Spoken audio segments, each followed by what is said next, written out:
Hello my student, आप लोग कैसे हैं? उम्मीद करता हूँ कि आप लोग बहुत ही बढ़िया होंगे। ठीक है, तो आज की इस वीडियो में हम लोग क्लास 12 की हिंदी के टॉप 30 ऑब्जेक्टिव को इस वीडियो में कंप्लीट करने वाले हैं। ठीक है, आपको 30 के 30 ऑब्जेक्टिव इस वीडियो में अगर याद करना है तो आप लोगों को उस वीडियो को शुरू से अंत तक देखना होगा। ठीक है, अगर आप लोग शुरू से अंत तक देख लेते हैं तो आपको 30 के 30 ऑब्जेक्टिव इस वीडियो में आपको याद हो जाएगा। ठीक है, आपको कहीं दूसरे वीडियो में जाने की कोई आवश्यकता नहीं पड़ेगी, इसलिए आप लोग इस वीडियो को शुरू से अंत तक देखेंगे।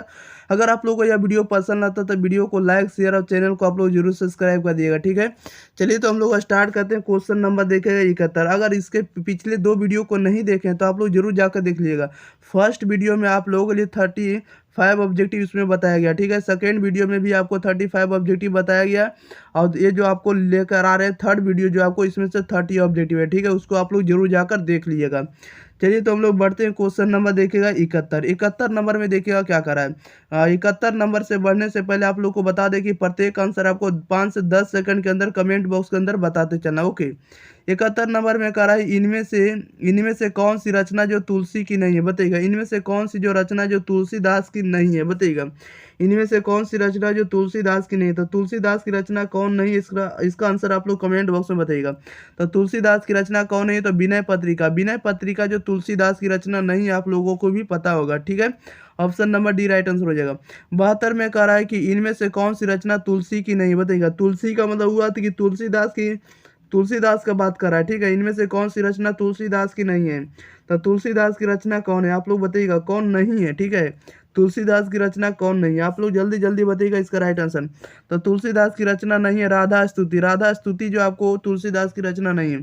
73 नंबर में कहा रहा है कि पाठ्य पुस्तक में संकलित तुलसी के पद तुलसीदास की किस कृति से लिए गए बताइएगा।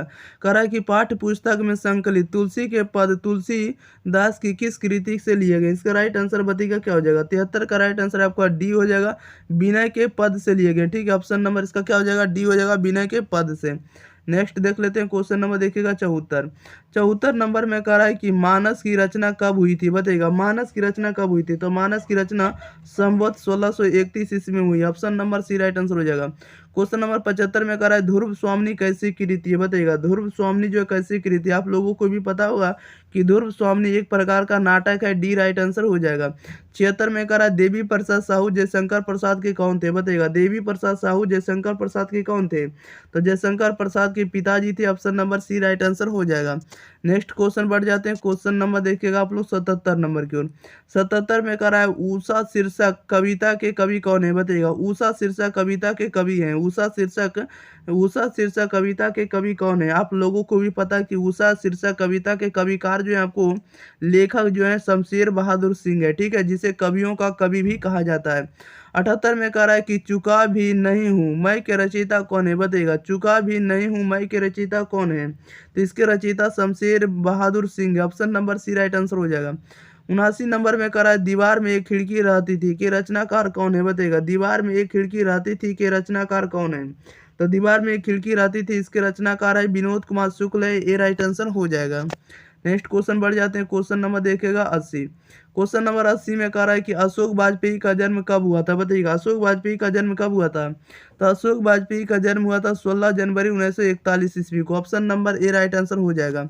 नेक्स्ट क्वेश्चन बढ़ जाते हैं। क्वेश्चन नंबर देखेगा 80। क्वेश्चन नंबर 80 में कह रहा है कि ड का उच्चारण स्थान क्या है बताइएगा। ड का उच्चारण स्थान क्या होता है, तो ड का उच्चारण स्थान जो होता है मूर्धा होता है। Option number A right answer हो जाएगा।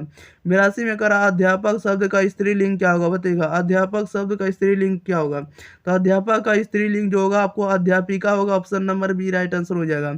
83 में कह रहा है निम्नलिखित में कौन सा शब्द जातिवाचक संज्ञा बताइएगा। निम्नलिखित में से कौन सा शब्द जो है जातिवाचक संज्ञा है, तो जातिवाचक संज्ञा को कौन दर्शा रहा है, तो घोड़ा। Option number A right answer हो जाएगा।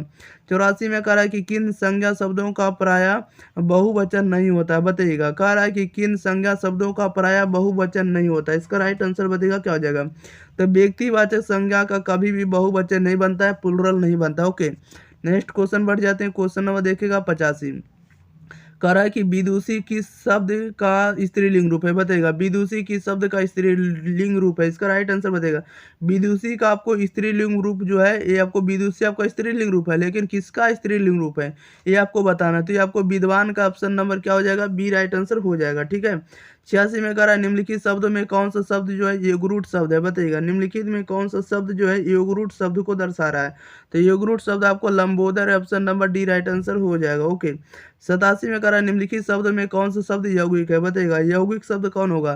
तो यौगिक शब्द जिससे हम लोग देखिए दो या दो से अधिक खंडों में तोड़कर हम उसका अर्थ निकाल सके, ठीक है, उसे हम लोग यौगिक शब्द कहते हैं। तो विद्यालय को हम लोग तोड़ेंगे तो विद्या प्लस आलय हो जाएगा, ठीक है, इसका अर्थ भी निकलेगा, ठीक है, option number A right answer हो जाएगा। 48 में कह रहा है निम्नलिखित शब्द में कौन सा शब्द जो रूट शब्द है, बताइएगा निम्नलिखित में से कौन सा शब्द जो रूट शब्द है।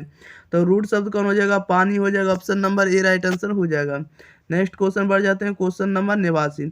89 में कह रहा है योगदान शब्द कैसा है, बताइएगा योगदान जो है कैसा शब्द है। तो योगदान जो है आपको यौगिक शब्द है, ऑप्शन नंबर क्या हो जाएगा, बी राइट आंसर हो जाएगा। 90 में कह रहा है निम्नलिखित शब्दों में कौन सा शब्द जो रूट शब्द है, बताइएगा निम्नलिखित शब्दों में कौन सा शब्द रूट शब्द है।